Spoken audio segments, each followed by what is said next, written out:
विक्रोळीमध्ये धर्मवीर छत्रपती श्री संभाजी महाराज विद्यालय, आंबेवाडी नंबर 1, सूर्यनगर, विक्रोळी पश्चिम, मुंबई। ज्यांना कार्यक्रमाला यायचं असेल त्यांनी मागे शिक्कामोर्तबचा जो काउंटर लागलेला आहे तिकडे तुम्ही तो विचारा, तो इतिहास, आणि तिकडून नंबर घ्या संपर्कासाठी। भिडे गुरुजी बरोबर संध्याकाळी 6:30ला,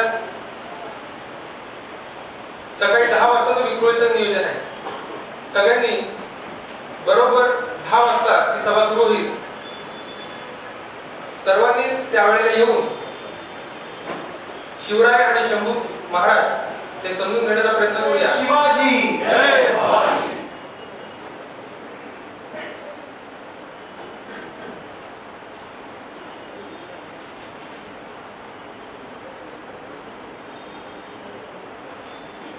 छत्रपती शिवाजी महाराज आणि क्रांतिकारक लोकमान्य टिळक यांच्या प्रतिमेला फुलं आणि पुष्पहार गंध अर्पण करून आजच्या या कार्यक्रमाची आपण सुरुवात करणार आहोत।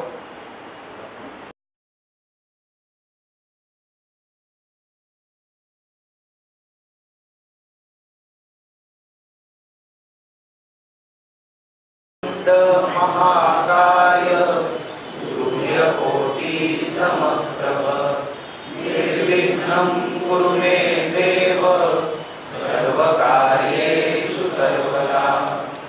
आता भगवान श्रीकृष्णाचा श्लोक म्हणूया। कृष्णावेशनाशाय गोविंदाय नमो नमः। वसुदेवसुतं देवं कंसचाणूरमर्दनं देवकी परमानंदं कृष्णं वंदे जगद्गुरु।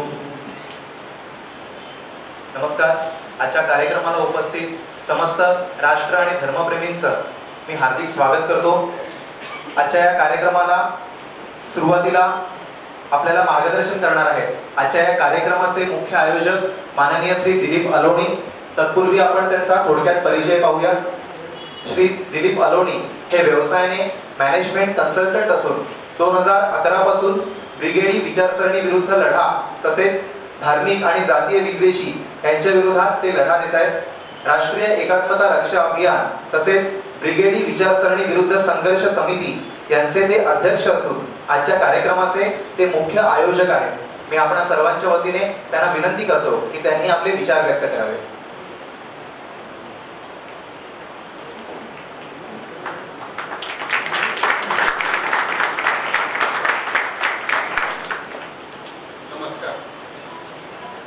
सर्वात प्रथम शिवाजी महाराजांना वंदन करतो। लोकमान्य टिळक, हेडगेवार आणि असंख्य क्रांतीवीर आणि देशभक्त ज्यांनी कधीही जाती धर्माचा विचार केला नाही, त्यांच्याकरता भारत माता ही माती हेच सगळ्यात महत्त्वाचं होतं। त्यांच्या स्वप्नाचा भारत आज आहे का? त्यांनी सगळे आपल्या घरादारांची होळी केली। चाफेकर कुटुंबातले 3 भाऊ फाशीवर गेले आणि आज आडनावं बघून नेते वेगवेगळ्या जातींमध्ये विभागले जातात आहेत। आंबेडकर फक्त दलितांचे, टिळक ब्राह्मणांचे, शिवाजी महाराज फक्त मराठ्यांचे। काय हे स्वप्न होतं देशभक्तांचं?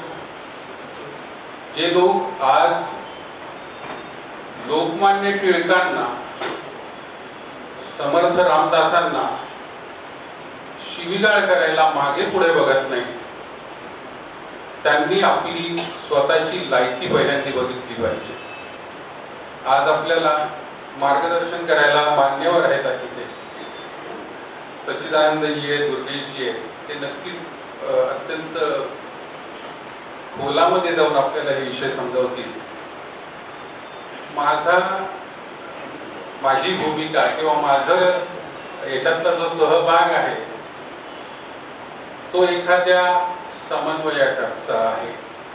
तुमच्यातले जे नेते आहेत, तुमच्यातले जे दानशूर लोक आहेत, तुमच्यातले जे संघटक आहेत, तुमच्यातले जे वक्ते आहेत, त्यांनी एका कॉमन प्लॅटफॉर्मवर यावं आणि आज जो महाराष्ट्रात प्रचंड अन्याय होतो आहे, पुन्हा जातीभेदाचं विष पेरलं जात आहे, त्याच्या विरुद्ध लढा करण्याकरता आपण सगळ्यांनी एकत्र यावं म्हणून मी आहे. मी नेता नाही, मी फक्त समन्वयक आहे आणि आपण त्या दृष्टीनेच माझ्याकडे बघावं. मी मार्गदर्शन देत नाही, मी फक्त आपल्यापुढे सत्य परिस्थिती वस्तुस्थिती सांगणार आहे.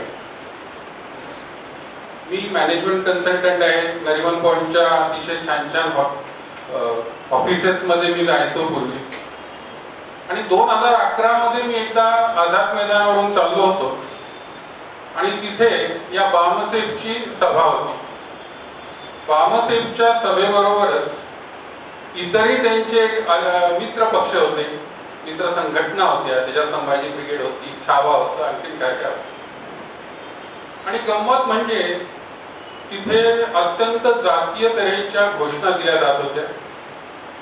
त्यानंतर व्यासपीठावरून अत्यंत गलिच्छ भाषेमध्ये पोवाडे गाणे म्हटले जात होते आणि हा विभत्स असा तमाशा तिथले पोलीस, तिथलं जे श्रोती वर्ग होता तो सगळा अगदी थंडपणे पाहत होता, जसं काही होतच नाही. तिथे हजारोची मॉब होती, त्याच्यामुळे मी एकटा त्यांना विरोध करू शकत नव्हतो. हे मे 2011 मध्ये झालं आणि नंतर मी या डिटेलमध्ये जायला सुरुवात केली की हे आहे काय. तर हरी नरके साहेब जे इतिहास तज्ञ आहेत आणि प्रोफेसर आहेत, बरेच लेखकही आहेत, बरेच जणांनी आपल्यापैकी त्यांचं नाव ऐकलं असेल. त्यांच्याशी ओळख झाल्यावर त्यांनी संभाजी ब्रिगेड व इतर लोकांचे मला प्रताप सांगायला सुरुवात केली. मी त्याच्या खोलात जात गेलो आणि 2012 मध्ये पुन्हा 30 सभा तिथे होती. पुन्हा मी त्यांचे बॅनर बघितलं, त्यांचे लिखाण बघितलं. पण यावेळी मी अगदी साधं काम केलं. मी जाऊन आझाद मैदान पोलीस स्टेशनला त्यांच्या विरुद्ध तक्रार दिली. त्याची एक कॉपी कमिशनर ऑफ पोलीस मुंबईला पाठवली आणि मी सभेला गेलो. दुसऱ्या दिवशी सभा होती. मला वाटलं की काय होणार, आपल्या एका छोट्या तक्रारीत कोण दखल घेणार, पण तुमचा विश्वास बसणार नाही. तिथे 200 पोलीस होते आणि त्या कार्यक्रमाच्या आयोजकांना पोलिसांनी स्पष्टपणे सांगितलं होतं की जर एकही जातीय शब्द वापरला तर हा कार्यक्रम बंद केला जाईल.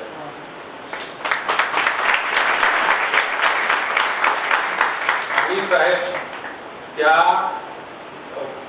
व्यासपीठावरून अगदी ब्राह्मणी भाषेत ते लोक बोलायचे. फक्त त्यांनी रडत पडत एवढंच सांगितलं की पुण्याच्या त्या ठराविक लोकांबद्दल आम्ही सत्य परिस्थिती सांगू शकत नाही, याबद्दल माफ करा, कारण कोणीतरी विघ्न संतोषी माणसाने आमच्या विरुद्ध तक्रार दिली आहे. म्हणजे तेव्हा लक्षात आलं की आपण एकटे नाही आहोत. डॉक्टर बाबासाहेब आंबेडकरांनी बनवलेली घटना, आपली कॉन्स्टिट्यूशन अत्यंत पॉवरफुल आहे, शक्तिशाली आहे. एखादा लहान मुलगा मोठा दगड उचलू नाही शकत, पण त्याचे वडील जर बरोबर असले तर नक्कीच तो उचलता येतो. तर आपल्या भारतात असलेल्या घटनेचा, इथल्या कायद्यांचा जर आपण वापर केला तर या लोकांना पळता भुईत थोडी होते.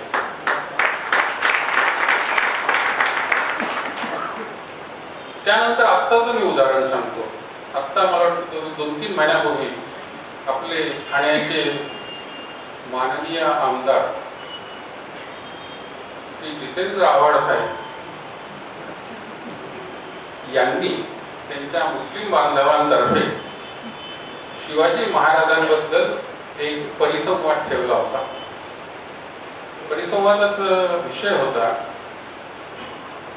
की छत्रपती शिवाजी महाराज मुसलमानांचे शत्रू होते का. आणि हा परिसंवाद माननीय R.R. पाटील साहेबांचा मृत्यू झाल्यावर 4 दिवसानंतरच होता. मी आव्हाड साहेबांना पर्सनली ओळखतो. मी त्यांना म्हटलं, अहो पवार साहेब आत्ताच RR गेले, हे बरोबर नाही. नाही म्हणे, तो विषय महत्वाचा. ठीक, तुम्ही तो विषय ठेवला, तो चुकीचा विषय, त्याच्यामुळे उगीच सामाजिक तेढ निर्माण होईल आणि आम्ही त्याला विरोध करणार. ते म्हणाले ठीक आहे, करा.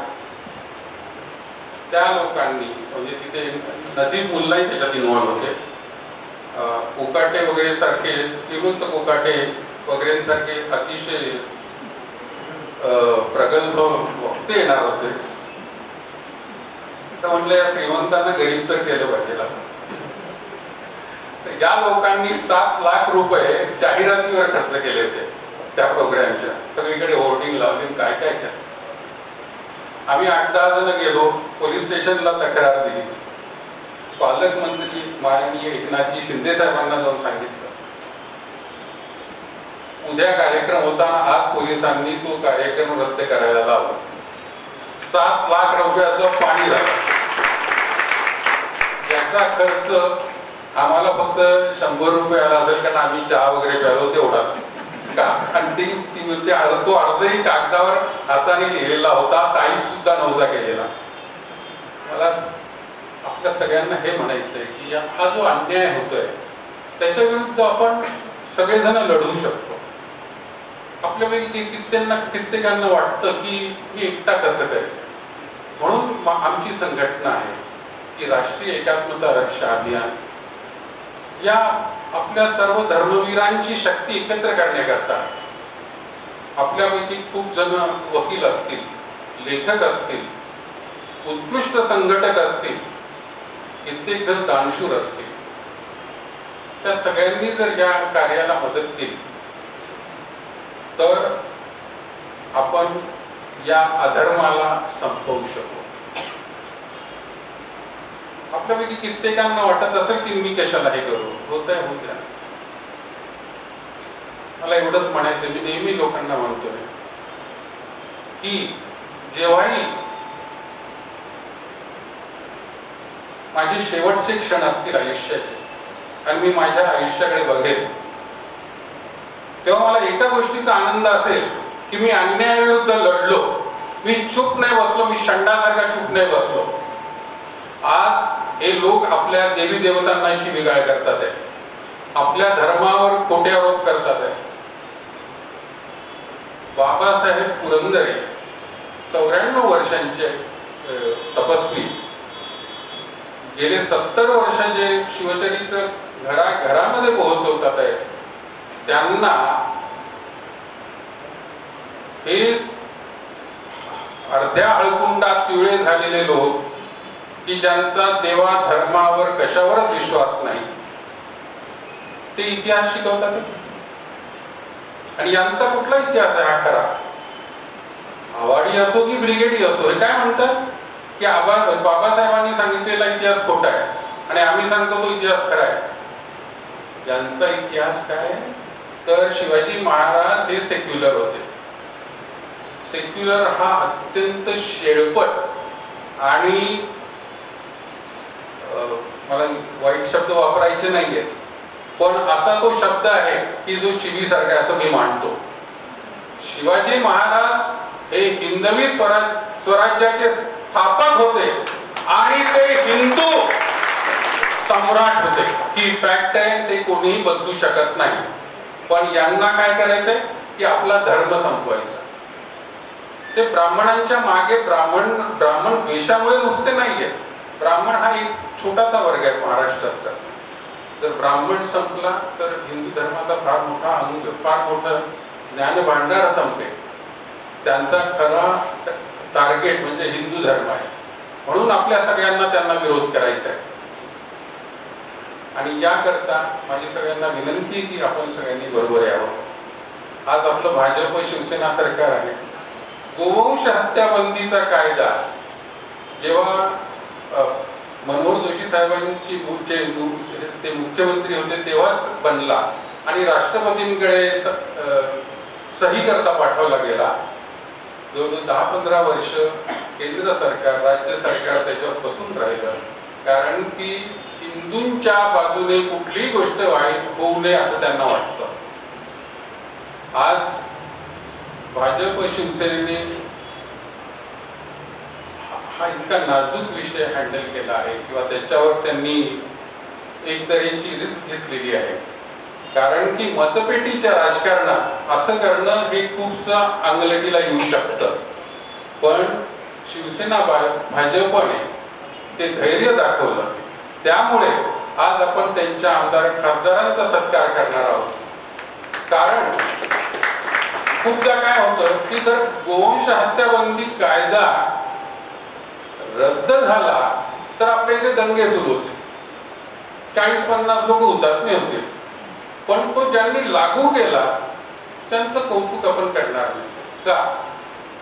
आपण लहान मुलांनी सुद्धा चांगले मार्क मिळवले तर त्यांच्या पाठीवर शाबासकी देतो. आपल्या वयात, आता माझं वय 60 आहे, मला सुद्धा जर कोणी मी एखादं चांगलं काम केलं आणि अरे वा छान केलं आम्ही जर, मला फार बरं वाटतं. आणि मला वाटतं सगळ्यांनाच राजकारणी सुद्धा माणूस आहेत. त्यांनी केलेल्या चांगल्या कृत्याबद्दल जर आपण त्यांचं कौतुक केलं तर ते नक्कीच आणखीन चांगली गोष्टी करत असतील. म्हणून हा कार्यक्रम आयोजित केला आहे. आपण सगळ्यांनी या लढ्यामध्येही सामील व्हावं आणि सरकारचंही कौतुक करावं अशी माझी नम्र विनंती आहे. जय हिंद, जय महाराष्ट्र.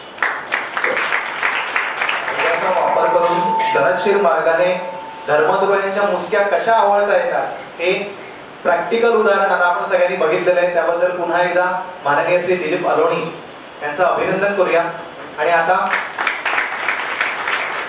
आपल्याला मार्गदर्शन करणार आहे सुप्रसिद्ध लेखक आणि व्याख्याते माननीय श्री दुर्गेशी परुळकर. तत्पूर्वी आपण त्यांचा अल्पसा परिचय बघूया. उत्तम लेखक आणि प्रभावी वक्ते म्हणून ते प्रसिद्ध आहेत. डॉक्टर सच्चिदानंद शेवडे गुरुजींबरोबर त्यांनी 5 पुस्तकं लिहिलेली असून त्यांची स्वतःची अशी 4 वेगळी पुस्तकं आहेत.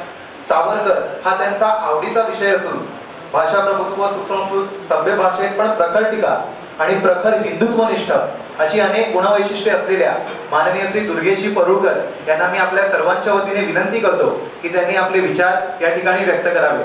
स्वातंत्र्यवीर सावरकरांचा धर्मद्रोह्यांच्या मुसक्या दिलीप अलोणीने आवडल्या आहेत. आम्ही त्याचा आवाजाने तरी आमचं संघटन दाखवूया. सावरकर, स्वातंत्र्यवीर सावरकरांचा.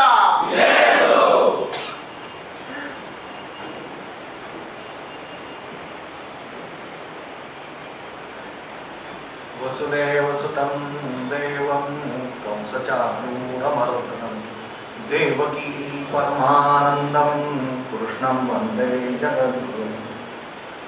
भारत मातेला त्रिवार वंदन. स्वातंत्र्यवीर सावरकरांच्या स्मृतींना विनम्र अभिवादन. वास्तविक आजच्या कार्यक्रमामध्ये माझी कोणतीही भूमिका नाही. काल अलोनी साहेबांचा फोन आला आणि त्यांनी विनंती केली 10 मिनिटं तरी तुम्ही बोलण्यासाठी यावं अशी विनंती केली. आणि आज मी तुमच्या समोर उभा आहे.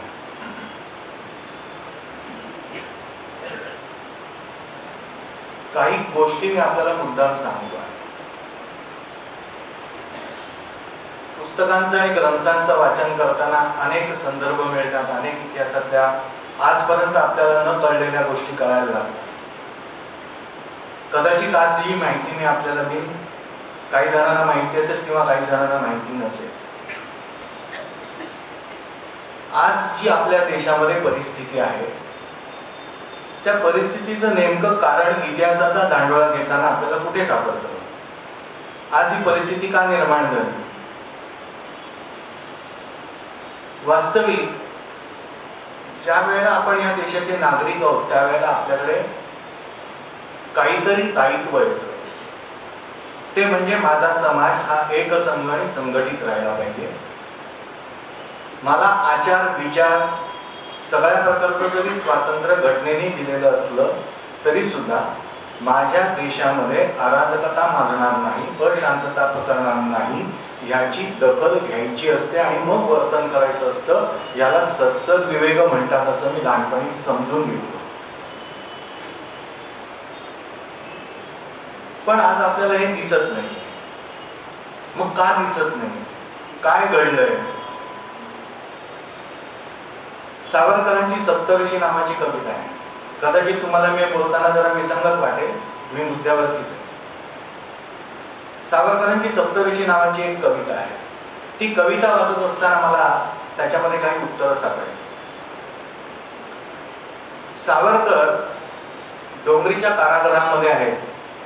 वरती झरोका आणि झरोक्यातनं त्यांना सप्तऋषी तारांचा हुंचका दिसतो आहे.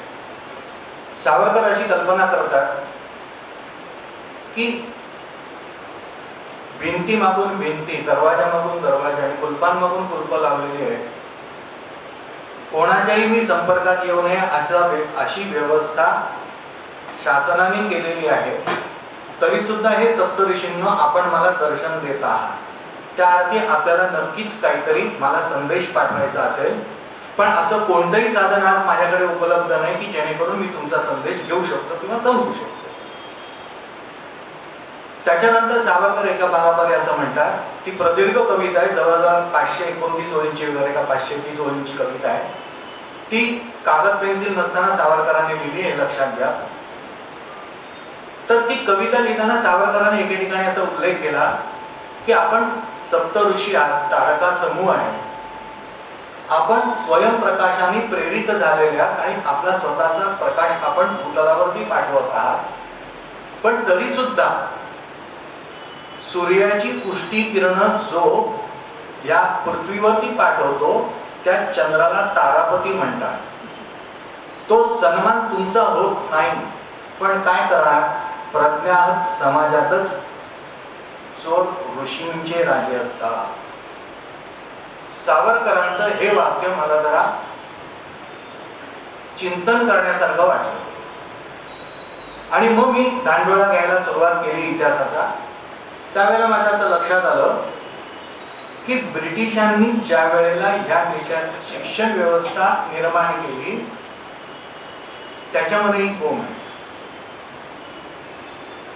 जो अभ्यास आपण करायला हवा होता तो आपल्यावरती राज्य करणाऱ्या ब्रिटिशांनी केला होता. कारण जर तुम्हाला कोणावरती राज्य करायचं असेल तर त्याच्या प्रज्ञेवरती आघात करा, म्हणजे तो कायमचा तुमचा गुलाम होईल. हेच मेकॉलेनी नेमकं हेरलं आणि आपल्या प्रज्ञेवरती आघात करायला सुरुवात केली. तिथे त्याने फार मोठं षडयंत्र रचलं. ते असं आहे, ब्रिटिशांचं नव्हे तर असा कुठला तरी एक माणूस आपल्याला शोधायला हवा की ह्या देशामध्ये जी थोर परंपरा आहे, जी शिक्षण व्यवस्था आहे, तशी शिक्षण व्यवस्था जगात कुठेही नाही. हे सत्य होतं. आणि संपूर्ण हिंदुस्थान फिरल्यानंतरच मेकॉलेचं हे मत आहे. त्याचा संपूर्ण तपशील ब्रिटिशांनी घेतलेला सगळा आढावा हा आज पुस्तक रूपामध्ये उपलब्ध आहे. त्याच्यामध्ये असं कुठलंही जाती व्यवस्था किंवा असं काही त्याला आढळलं नाही. ब्राह्मणांपेक्षा शूद्रांची विद्यार्थ्यांची संख्या जास्त होती. हा सगळा तपशील आहे आज आपल्याला त्या पुस्तकात उपलब्ध आहे, धर्मपालांच्या पुस्तकामध्ये.